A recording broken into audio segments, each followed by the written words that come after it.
Le message que l'Esprit a mis dans mon cœur pour nous ce matin, je vais vous inviter à tourner dans le psaume chapitre 33. Pour le message que l'Esprit veut nous donner ce matin dans les psaumes chapitre 33. Psaume chapitre 33, on va lire à partir du verset 8 jusqu'au verset 17.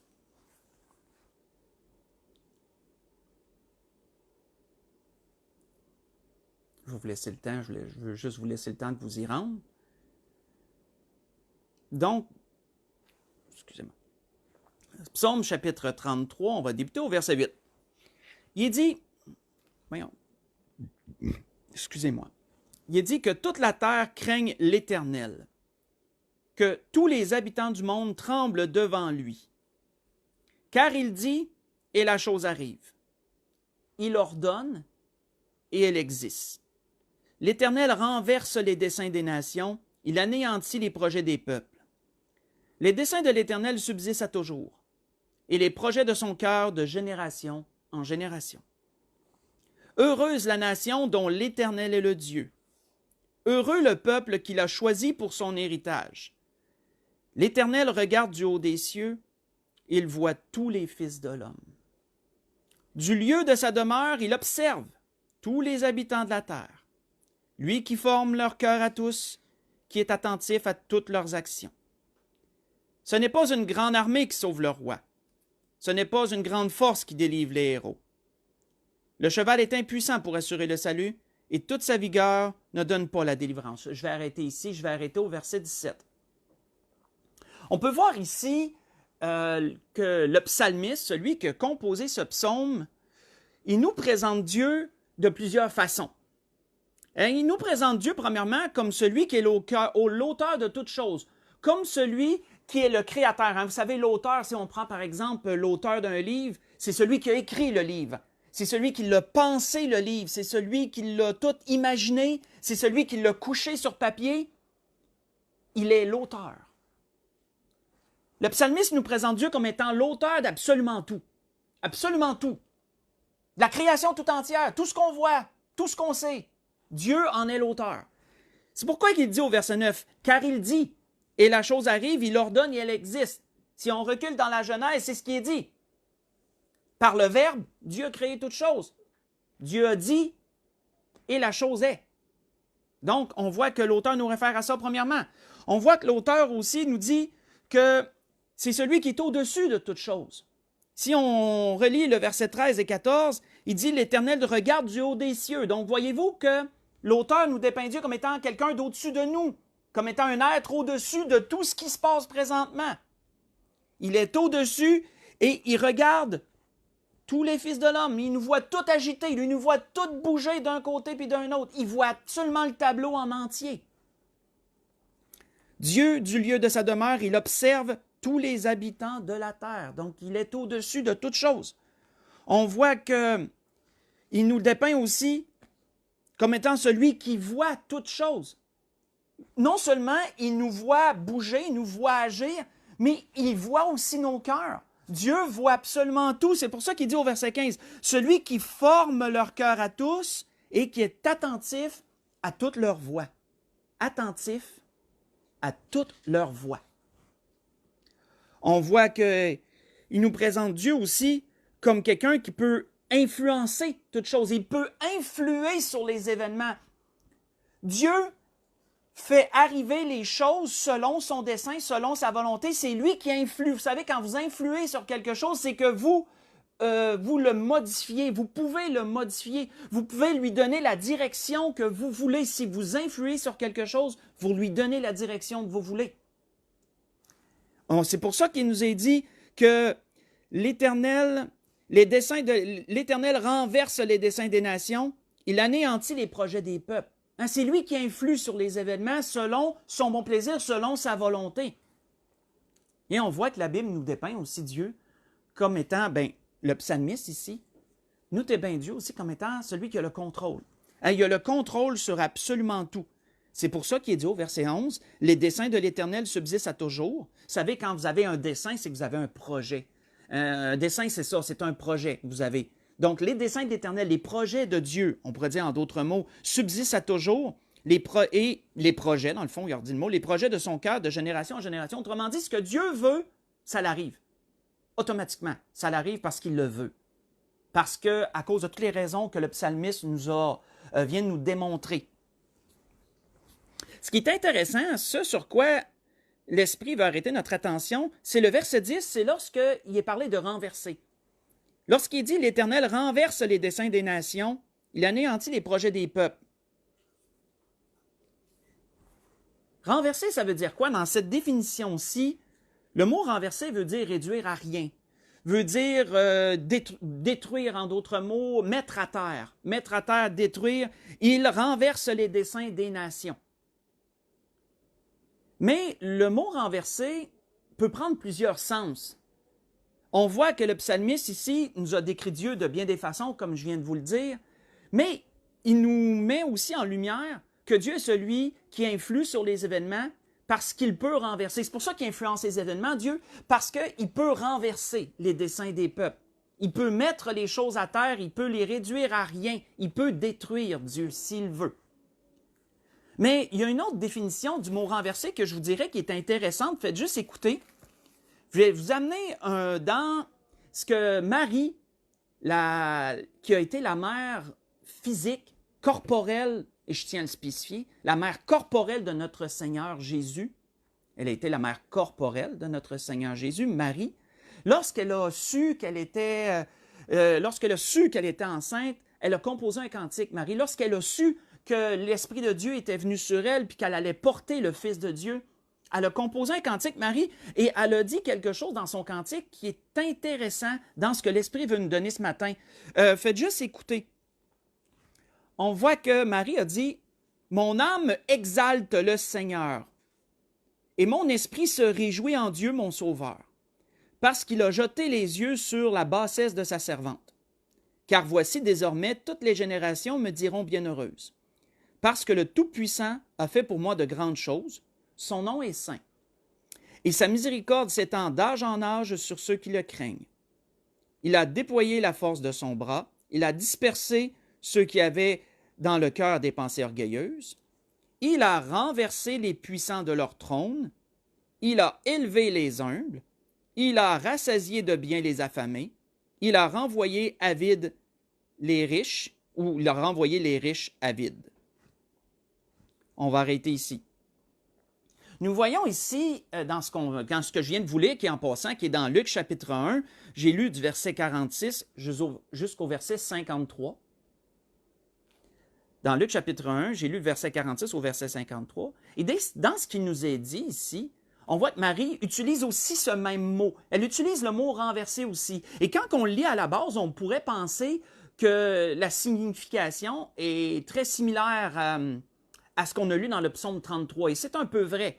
Mais on voit que par ses commentaires, Marie donne un autre sens au mot renversé ici. Elle donne un autre sens au mot renversé. Et cet autre sens, c'est l'inversion. Et là, je vais m'expliquer pour qu'on puisse bien capter la pensée que je viens de mentionner ici. Parce que le mot renverser peut vouloir dire aussi inverser les choses. Hein? Renverser. Et penser à quelque chose qui vient d'être à l'envers, qui est à l'envers, ça a été renversé. Ou si, mettons, quelque chose s'en va dans la verticale, si ça a été renversé, c'est que ça a été tourné de 180 degrés. Hein? Ça a été renversé. Donc, renverser peut vouloir dire mettre à terre quelque chose, le détruire, le réduire à rien. Mais renverser peut vouloir dire aussi inverser quelque chose. Et pourquoi Marie donne ce sens? Voyons-le par les commentaires. Écoutez bien, aussi, je vous ai donné l'endroit à lire si vous êtes rendu. Vous n'êtes pas obligé d'y aller par contre. Mais les commentaires, regardez les commentaires qu'elle fait. Ou écoutez plutôt. Elle parle des puissants, elle dit « Il a renversé les puissants de leur trône ». Il y avait des gens qui régnaient et ensuite ils ne règnent plus. Elle dit, et il a élevé les humbles. Il y avait des gens humbles qui maintenant sont en position d'autorité. Donc voyons-nous, ça c'est un renversement. C'est un renversement. Elle parle par la suite, elle dit, il a rassasié de biens les affamés. Hein? Ceux qui n'avaient rien sont dans l'abondance. Et ensuite elle dit, il a renvoyé les riches avides. ceux qui étaient riches n'ont plus rien. Donc, voyez-vous encore un renversement ici, une inversion des rôles. Une inversion des rôles, on pourrait dire. Le mot renverser peut prendre aussi ce sens-là. Et c'est très intéressant, frères et sœurs, de le considérer dans ça. Parce que dans toute sa puissance, Dieu a non seulement le pouvoir de réduire à rien quelque chose, il peut anéantir, il peut renverser les desseins des peuples, comme il est dit dans le psaume 33, mais Dieu peut aussi renverser des situations, des rôles. Dieu peut, par sa toute-puissance, par tout ce qu'on a nommé qu'il est dans le psaume 33, souvenez-vous tout ce qu'on a nommé, hein? C'est lui qui est l'auteur de toutes choses.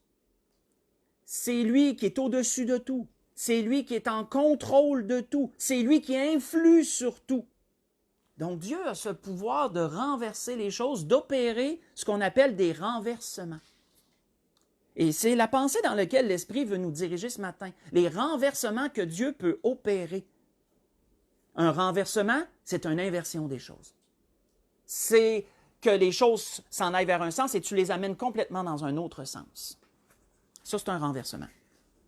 Et pour voir ça, si vous voulez tourner avec moi, on va aller un peu plus en profondeur dans ce sujet-là. Allons dans 1 Samuel 2. Allons voir le commentaire d'une femme qui, tout comme Marie, elle aussi, elle a composé, c'est pas un cantique, c'est une prière que la Bible nous dit, mais ça va dans le même sens.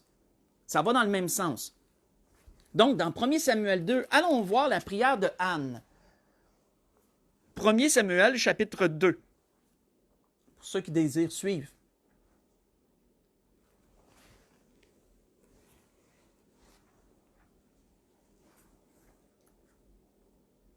1 Samuel, chapitre 2. On va lire à partir du verset 1 jusqu'au verset 9.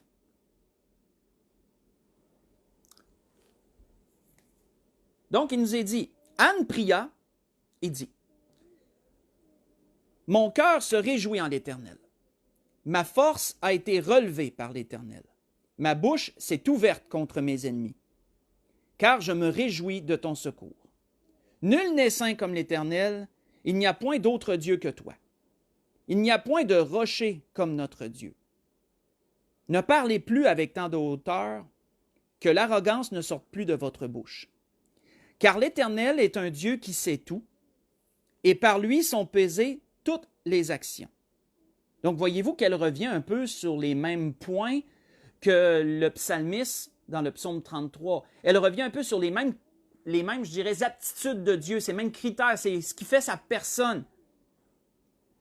Donc, il est un Dieu qui sait tout et qui pèse toutes les actions. Il juge de toutes choses. Il y a ce pouvoir-là, il y a cette autorité-là, il est au-dessus pour faire ça.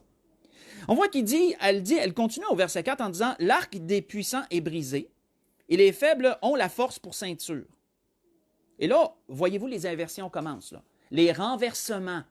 Elle mentionne, notez, dans ce qu'on va lire par la suite, elle va mentionner des renversements. Là. Donc, l'arc des puissants est brisé, les faibles ont la force pour ceinture. Ceux qui étaient rassasiés se louent pour du pain. Ceux qui étaient affamés se reposent. Même la stérile enfante 7 fois. Celle qui avait beaucoup d'enfants est flétrie. Autrement dit, elle devient stérile. Elle ne peut plus en avoir d'autres. L'Éternel fait mourir et il fait vivre. Il fait descendre du séjour des morts.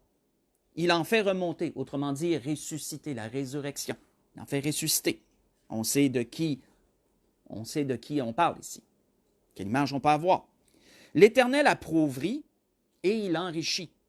Il abaisse et il élève. De la poussière, il retire le pauvre. Du fumier, il relève l'indigent. L'indigent, là, c'est celui qui n'a rien. Là. L'indigent, là, c'est celui qui est vraiment réduit à rien. Là. S'il est dans le fumier, c'est parce qu'il est vraiment rendu bas. Là. On voit l'image qu'elle nous dépeint. Il retire du fumier l'indigent. Pour les faire asseoir avec les grands, et il leur donne en partage un trône de gloire. Car à l'Éternel sont les colonnes de la terre, Et c'est sur elle qu'il a posé le monde. Il gardera les pas de ses bien-aimés, mais les méchants seront réduits au silence dans les ténèbres, car l'homme ne triomphera point par la force. On va arrêter ici. Si on a bien porté attention à ce que cette femme nous dit, et je vais vous mettre dans le contexte un peu de son histoire personnelle à elle, pour ceux qui ne le savent pas, pourriez lire le chapitre précédent, le chapitre 1, va vous dépeindre un peu sa situation. On voit ici une femme qui avait été pendant un certain temps moquée, qui était triste, qui a été triste pendant une partie de sa vie parce que cette femme-là était stérile. Cette femme-là voulait avoir des enfants et elle n'était pas capable de concevoir. Et à l'époque où cette femme-là vivait, c'était une honte de ne pas pouvoir avoir des enfants. Ceux qui n'étaient pas capables d'avoir des enfants étaient dans la honte. Et souvent, les personnes, les femmes qui étaient en mesure d'en avoir, les regardaient de haut. Hein, ils étaient un peu moqués, ces femmes-là. C'était comme un peu une malédiction qui était sur eux de ne pas pouvoir avoir d'enfants à cette époque-là. Et donc, on voit ici une femme qui s'est fait moquer d'elle, une femme qui est triste, et qui un jour est allée au temple de Dieu, qui autrefois n'était pas à Jérusalem, ce n'était pas encore là, à ce temps-là. Et on voit que cette femme-là a prié Dieu d'une profondeur qui a touché le cœur de Dieu. Et Dieu a répondu à sa prière.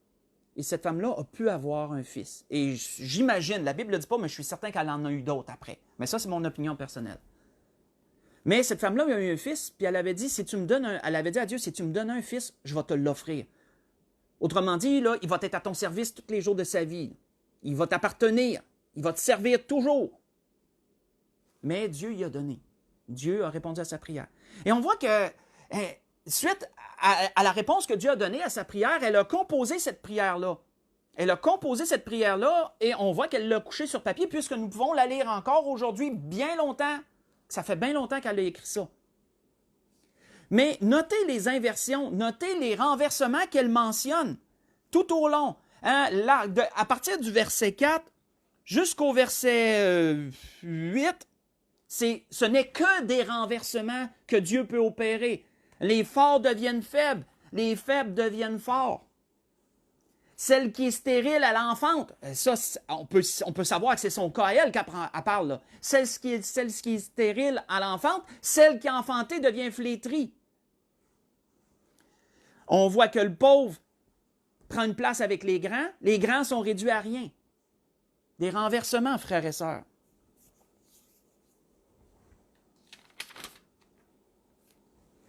Vous savez, quand on regarde la parole de Dieu, nous pouvons voir à travers elle beaucoup de renversements que Dieu a opérés au fil du temps. Il y a beaucoup d'exemples dans lesquels nous pourrions aller puiser pour voir cela. Mais il y a une histoire, il y a un fait vécu dans la parole qui se démarque des autres parce qu'il est rempli, son contenu est rempli de renversements que Dieu a opérés. Et je ne vais pas vous inviter à tourner là parce que ça serait long de voir chacun. Je vais juste vous les énumérer et je vais vous inviter à y aller pendant la semaine. C'est l'histoire d'Esther, pour ceux qui ne la connaissent pas.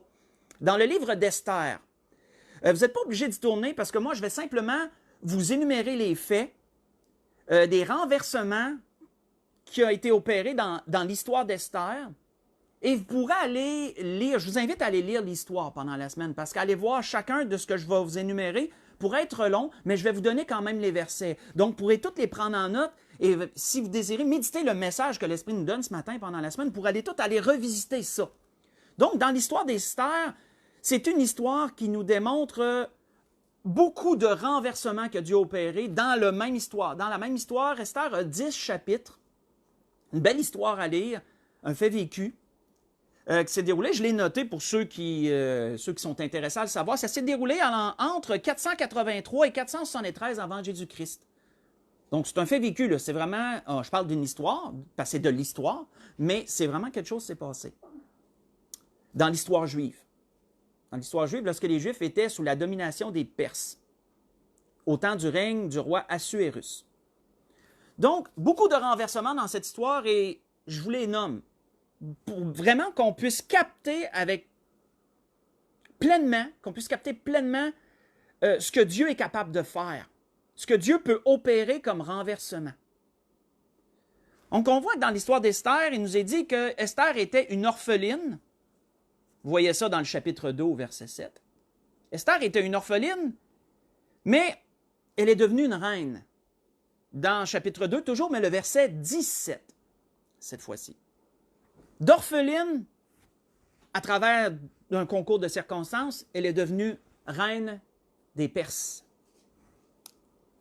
On voit qu'un autre personnage du nom d'Aman, qui devint l'ennemi des Juifs parce qu'il a voulu mettre à mort toute la nation juive, pour ceux qui connaissent l'histoire, sinon, allez la lire pendant la semaine. Donc, Aman a été élevé par le roi. Vous voyez ça dans le chapitre 3, versets 1 et 2. Aman est un homme qui était important, mais qui est devenu encore plus important. Le roi l'a élevé. Il était quasiment, on pourrait dire, celui qui s'occupait du roi puis qui s'occupait des choses du royaume. Il a été élevé à une très haute position par le roi, dans le chapitre 3, versets 1 et 2. Et à la fin de l'histoire, c'est lui qui a été tué par le roi, sous ordre du roi. Vous voyez ça dans le chapitre 7, verset 10. Donc, voyons-nous jusqu'à présent, puis j'en ai d'autres là, à nommer, voyons-nous que c'est tous des renversements que Dieu opère, ça, à travers de concours, de circonstances. Quand on lit l'histoire, on voit tout ça se dépeindre. On voit que Mardoché, qui était l'oncle d'Esther, c'était pas son père, parce que Esther, ses parents étaient morts. Mardoché, son oncle, l'a adopté comme sa fille. Donc, on voit que Mardoché, qui était un homme sans titre, un homme de moindre importance, un juif simple comme tous les autres juifs qui étaient sous la domination perse à ce temps-là, on voit que c'est un homme bien ordinaire. C'est nous est mentionné dans le chapitre 2, versets 5 et 6. C'est un homme d'une famille des tribus tribus d'Israël, d'une des tribus, je pense que c'est la tribu de Benjamin. Lancez-moi pas des pierres si je me trompe, il me semble que c'est la tribu de Benjamin. Et un homme bien ordinaire, puis on voit qu'à la fin de l'histoire, il a été nommé à la place d'Aman. Il a remplacé Aman, donc il est passé de personne de peu d'importance à celui qui s'occupe du roi et de toutes les affaires du royaume. Vous voyez ça dans le chapitre 8, verset 2. Aussi, dans cette histoire, on peut voir que les Juifs allaient être mis à mort par décret à cause d'Aman, il a voulu détruire toute la nation juive.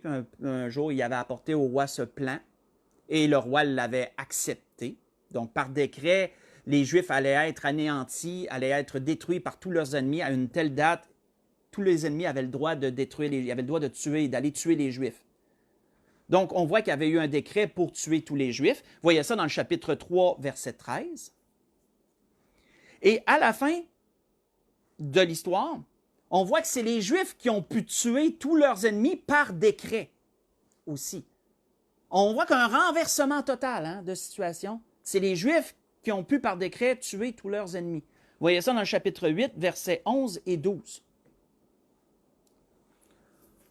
On voit que, dernier point, la ville de Suse, qui était la capitale à cette époque-là, qui était la capitale de ce royaume, de cet empire, la ville de Suse, lorsque le décret a été nommé, lorsque le décret a été annoncé pour la mort des Juifs, la ville était dans la peine et la consternation. Vous voyez ça dans le chapitre 3, verset 15. Et à la fin de l'histoire, on voit que la ville, la capitale, Suse, était dans une très grande joie. Dans le chapitre 8, versets 15 et 16. Donc, comme vous le pouvez voir, dans tout ce que je viens de vous nommer, dans la même histoire, on a nommé quoi? 1, 2, 3, 4, 5 renversements que Dieu a opérés. Et comme vous voyez, c'est autant un individu, la situation d'un individu, que la situation de tout un peuple. Parce que pour Dieu, d'influer sur tout un peuple ou d'influer sur une seule personne, c'est la même chose. Je veux dire, pour Dieu, il n'y a rien de trop dur. Il n'y a rien de trop dur à faire aux yeux de Dieu. Donc, et cette histoire, elle a amené à l'établissement d'une fête pour les Juifs qui s'appelle la fête du Purim.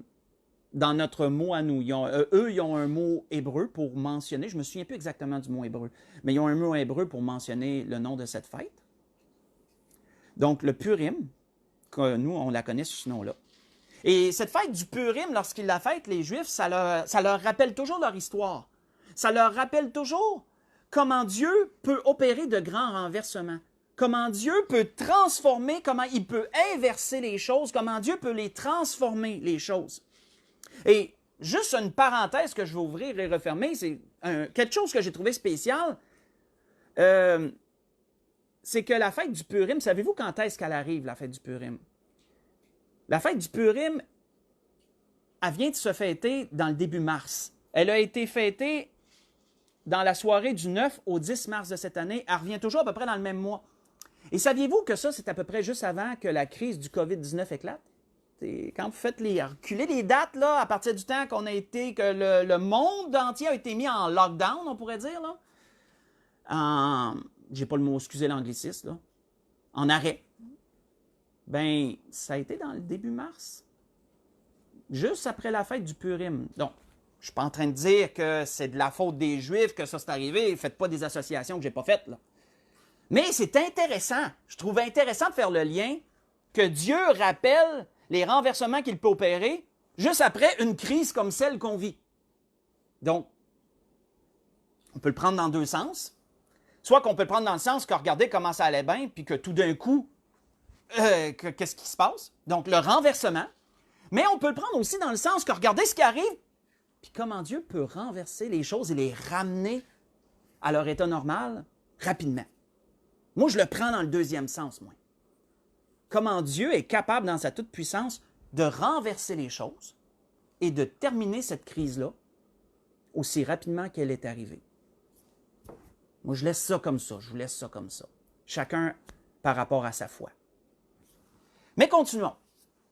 L'histoire d'Esther, très intéressante, mais il y a d'autres endroits dans la parole aussi où on peut noter ce que l'Esprit nous parle ce matin. Entre autres, dans le psaume 75, si vous voulez tourner, dans le psaume 75, on pourrait dire que ça fait un peu écho à l'histoire d'Esther. Mais ça fait écho aussi à bien d'autres situations que le peuple de Dieu ont vécues dans leur histoire. Dans le psaume 75, pour ceux qui désirent suivre toujours, on va voir au verset 5, du verset 5 au verset 11.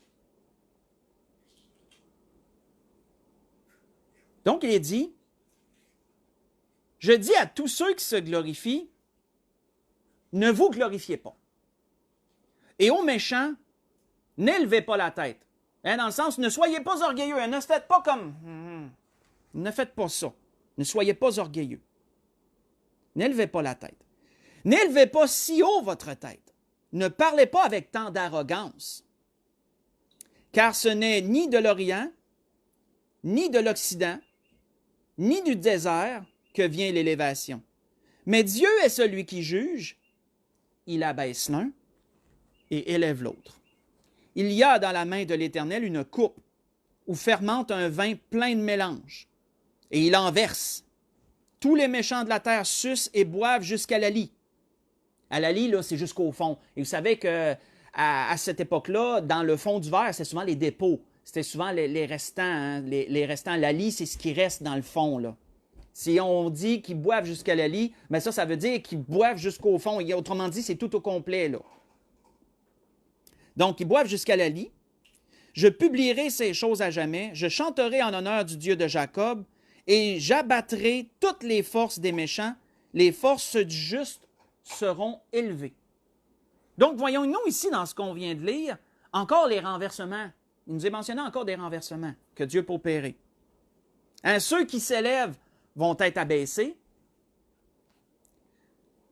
Les méchants vont être réduits sans force. Et les justes, leurs forces seront décuplées. Quand on considère l'histoire juive, frères et sœurs, que ce soit, on pourrait dire, Joseph, hein, peut-être qu'il y en a qui avaient déjà pensé à cette histoire-là. Comment que Dieu, à travers l'histoire de Joseph, démontre un renversement incroyable d'un homme qui était esclave et qui est devenu l'intendant de Pharaon et de tous ses biens, un peu comme qu'est-ce qu'Aman était pour Assuérus, c'est ce que Mardoché est devenu pour le roi Assuérus dans l'histoire d'Esther. C'est un peu la même chose pour Joseph. Joseph est devenu l'intendant de tous les biens de Pharaon, mais il était esclave lorsqu'il est arrivé en Égypte. C'est un renversement que Dieu a opéré, ça, pour cet homme-là. Parce que Dieu a ce pouvoir-là. On a passé à travers l'histoire dernièrement, je dirais, il y a 2 messages passés, on a passé à travers l'histoire un peu, ou survolé plutôt, du peuple qui était esclave en Égypte. Notez comment que l'Égypte était un pays puissant, un pays riche, et comment qu'à travers les plaies que Dieu a opérées en Égypte, Dieu a réduit l'Égypte à rien, il a mis l'Égypte à genoux, il a détruit absolument toutes ses richesses, absolument toutes ses récoltes. Leur armée est en grande partie morte dans les eaux de la mer Rouge lorsqu'ils ont poursuivi les Juifs. Donc, de puissants et de grands, ils ont été réduits à peu.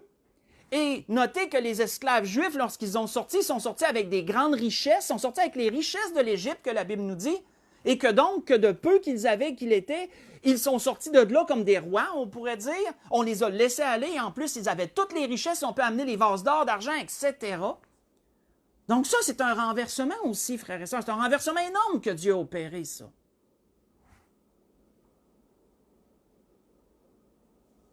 Et l'histoire d'Esther aussi, qu'on vient de lire.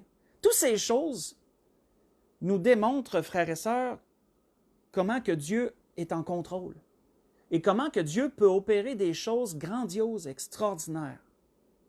Comment que Dieu peut inverser le cours des situations. Comment qu'il peut renverser les choses, opérer des renversements. Si vous voulez tourner avec moi avant qu'on aille à la conclusion, dans Job chapitre 42, on va aller à la fin du livre de Job. Job chapitre 42. On va lire à partir du verset 10 jusqu'au verset 17. On va lire la fin du livre. Avant d'aller à la conclusion. Dans Job chapitre 42, à partir du verset 10, il est dit « L'Éternel rétablit Job dans son premier état, quand Job eut prié pour ses amis, et l'Éternel lui accorda le double de tout ce qu'il avait possédé.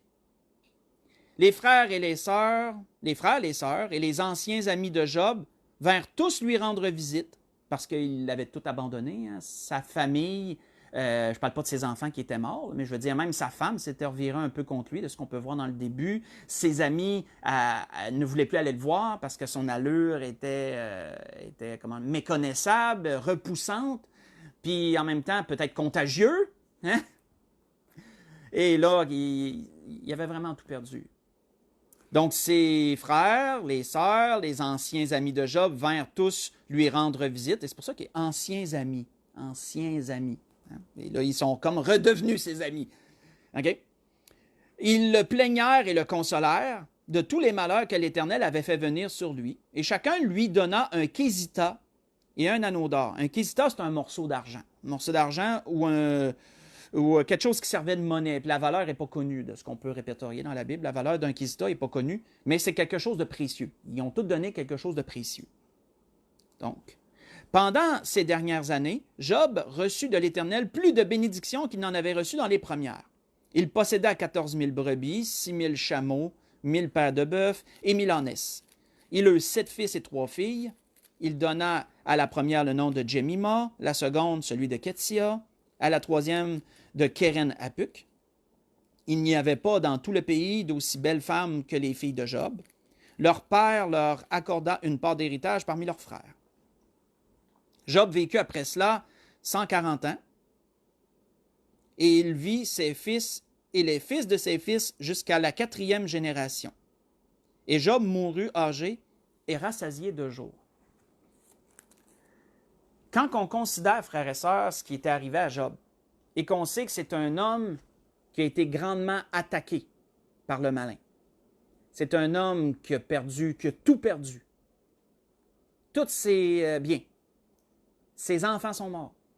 C'est un homme qui a aussi perdu la santé pendant un temps, atteint d'une maladie qui attaquait sa chair, sa peau, d'une maladie de peau très, très dure, très virulente, agressive, et qui a vécu pendant un temps dans cette situation-là, où que logiquement on pourrait se dire que cet homme-là s'en allait à la mort. Voyez le renversement que Dieu a opéré dans la vie de cet homme-là. Voyez comment qu'après un temps, Dieu a complètement inversé les choses. et que Dieu l'a non seulement guéri, mais qu'en plus, Dieu l'a rétabli dans tout ce qu'il avait. Il lui a même donné au double de tout ce qu'il avait au commencement et qui a eu d'autres enfants.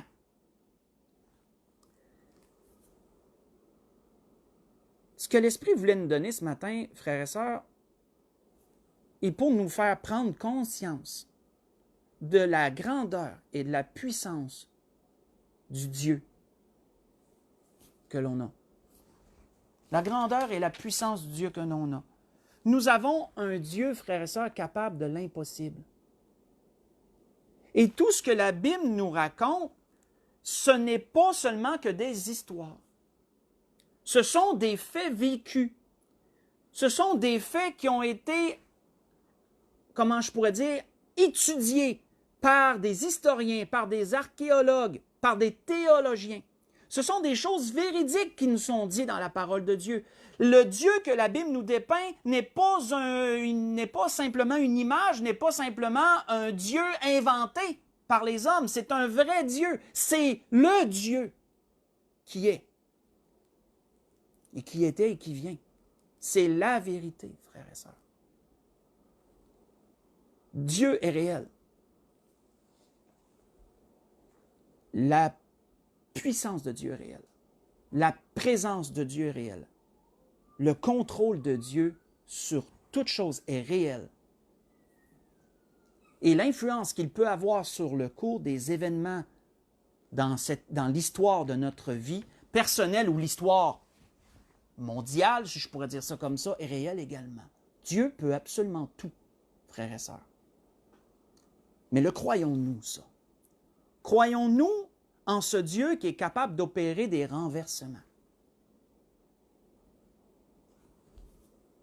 Je vous dirais, frères et sœurs, que nous allons voir dans nos vies personnelles des manifestations de Dieu à la mesure où on y croit. Si nous croyons en ces choses, nous verrons ces choses. Si nous ne les croyons pas, ne restons pas surpris que nous ne les voyons pas. Pour conclure ce que l'Esprit a voulu nous donner ce matin, retournons dans le psaume 33, là où on a commencé. Retournons dans le psaume 33. Et je vous ferai remarquer aussi, toujours dans le sujet que l'Esprit nous a donné ce matin, que c'est à tous les niveaux. Je vous fais remarquer ça, que Dieu peut opérer des renversements à tous les niveaux. Que ce soit au niveau financier, que ce soit au niveau santé, que ce soit au niveau de situations qui surviennent, Dieu peut opérer des renversements absolument dans toutes choses. Que ce soit pour une seule personne, que ce soit pour tout un groupe de personnes, pour Dieu, aucune différence. Aucune. Donc, dans le psaume 33, on va conclure, on va lire la suite. On a arrêté au verset 17, si vous vous souvenez. On va continuer au verset 18. Verset 18 jusqu'au verset 22. On va conclure avec ça. Dans le psaume 33, si on continue à partir du verset 18, il est dit « Voici l'œil de l'Éternel est sur ceux qui le craignent. » Ceux qui non seulement croient qu'il existe, mais ceux qui agissent en fonction de son existence. Et ça, c'est intéressant. Ceux qui agissent en fonction de son existence, ce sont ceux qui vont croire ce qui est écrit dans les Saintes Écritures. Ce sont ceux qui vont croire ce que Dieu dit. Ce sont ceux qui vont croire que Dieu a un jour envoyé son Fils pour nous sauver. Ce sont ceux qui auront accepté Jésus comme leur Sauveur et Seigneur. Ce sont ceux qui se sont reconnus pécheurs. Ce sont ceux qui auront confessé leurs péchés. Ce sont ceux qui auront cru qu'ils s'en allaient en enfer et qu'il y avait besoin de Dieu pour les sauver. Et ils ont accepté la main de Dieu que Dieu leur tendait.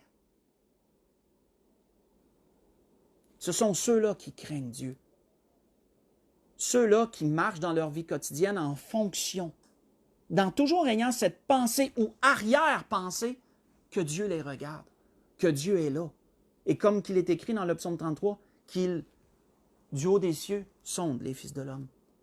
Mais je vous dirais que quoique Dieu aime la création, il aime l'humanité. Dieu porte une attention encore plus particulière à ceux qui l'ont reçu dans leur vie personnelle. Pour eux, Dieu est un père. Pour eux, Dieu est quelqu'un de personnel. L'œil de l'Éternel est sur ceux qui le craignent, sur ceux qui espèrent en sa bonté, afin d'arracher leur âme à la mort et de les faire vivre au milieu de la famine. Notre âme espère en l'Éternel. Il est notre secours et notre bouclier, car notre cœur met en lui sa joie, car nous avons confiance en son saint nom.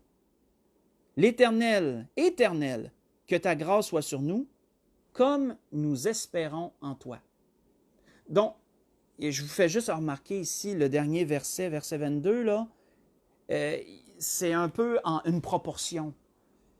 Éternel, que ta grâce soit sur nous, comme. Là, on fait un comparatif.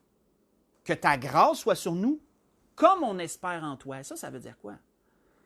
Si tu espères peu en Dieu, ben, sois pas surpris qu'il y ait peu de grâce qui repose sur toi. Donc, voyez-vous, le comme, là, fait un comparatif.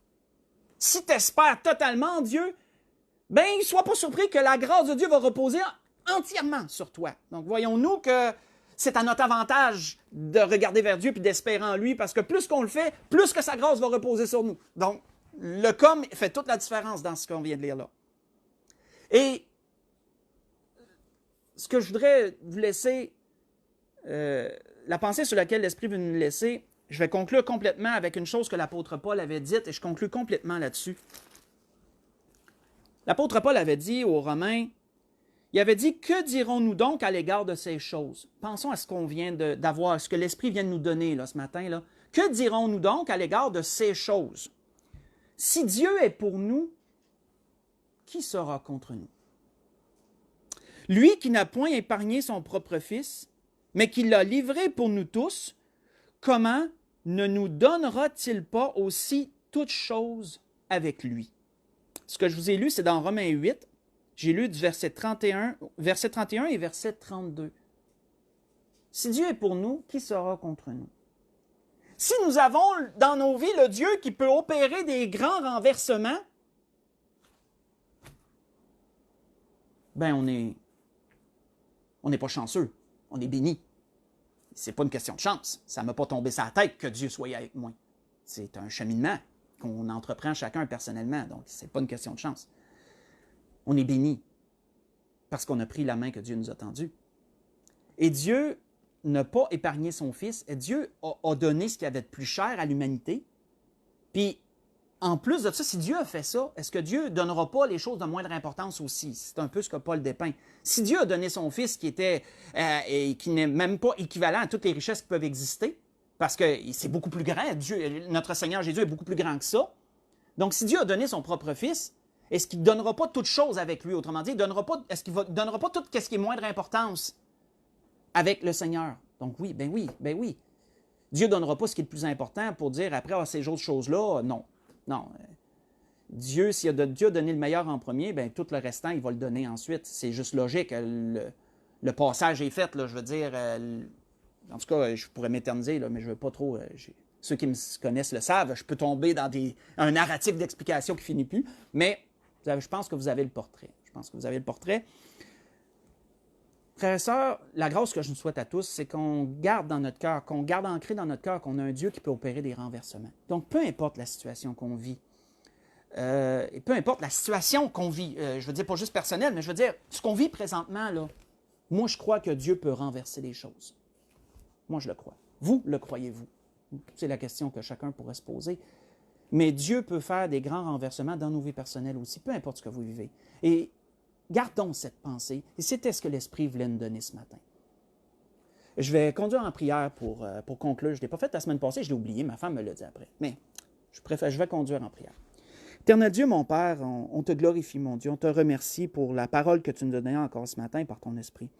On te remercie, mon Dieu du ciel, de nous rappeler que tu es celui qui peut tout, que tu es celui qui opère les renversements. Tu l'as toujours démontré au cours de l'histoire. Et encore, Père, tu peux nous le faire voir dans nos vies si on y croit. Alors nous t'implorons, Père, et te prions, te supplions, Dieu du ciel et de la terre. Opère en nous les renversements qu'on a besoin de voir. Si, mon Dieu du ciel, on est dans la maladie, accorde-nous la guérison. toujours selon ta très sainte volonté, tes vues parfaites à toi. Si nous sommes, mon Père, dans la peine, remplis-nous de joie.